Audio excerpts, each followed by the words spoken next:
Franny K. Stein, Mad Scientist, Book 5, Frantastic Voyage, Chapter 1, Franny's House.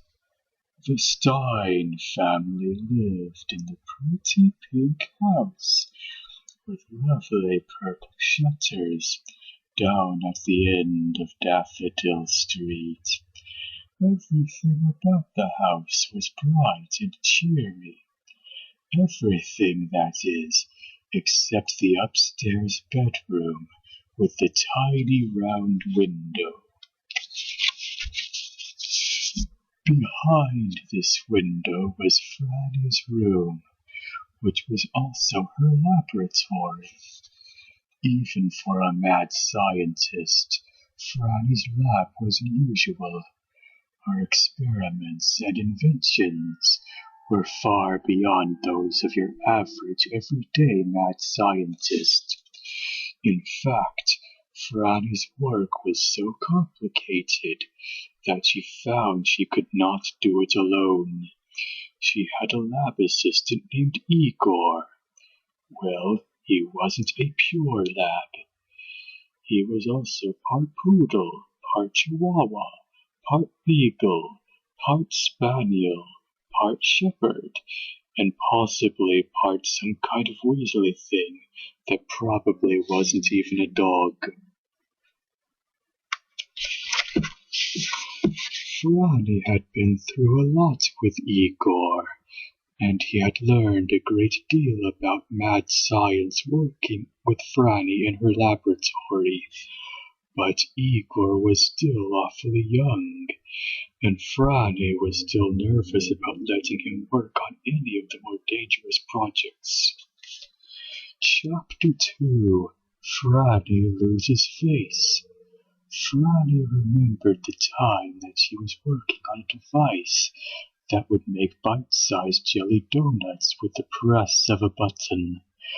But Igor got the dimensions wrong, and she wound up filling the entire school with jelly.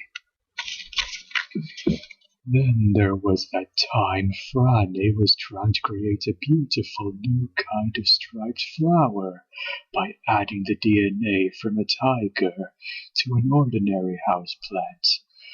But Igor read the plans wrong, and the two of them were nearly eaten by a bouquet.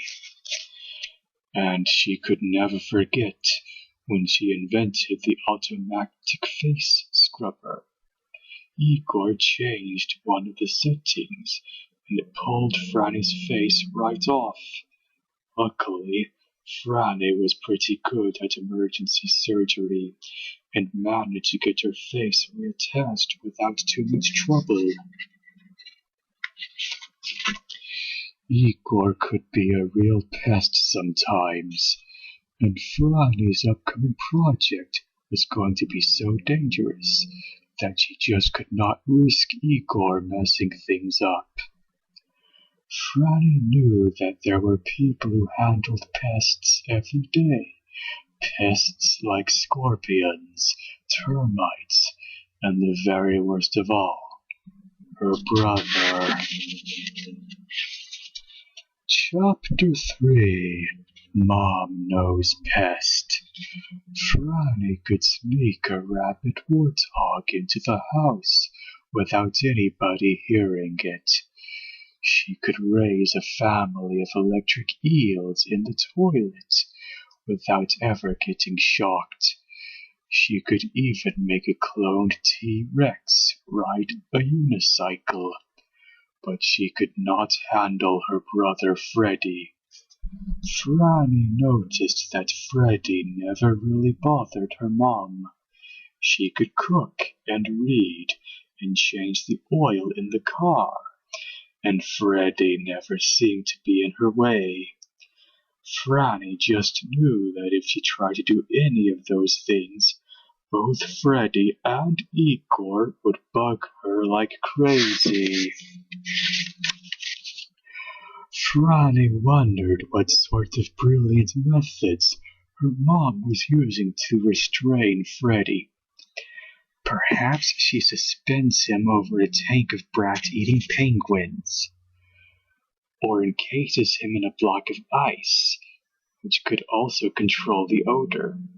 She might be using mummification, or pickling, or maybe she hides Aunt Edna's glasses and tells her that Freddy is a small, ugly chair.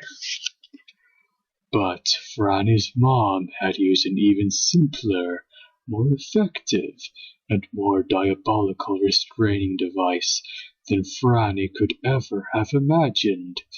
With just the press of a button, this gadget kept Freddy totally out of her way while she worked.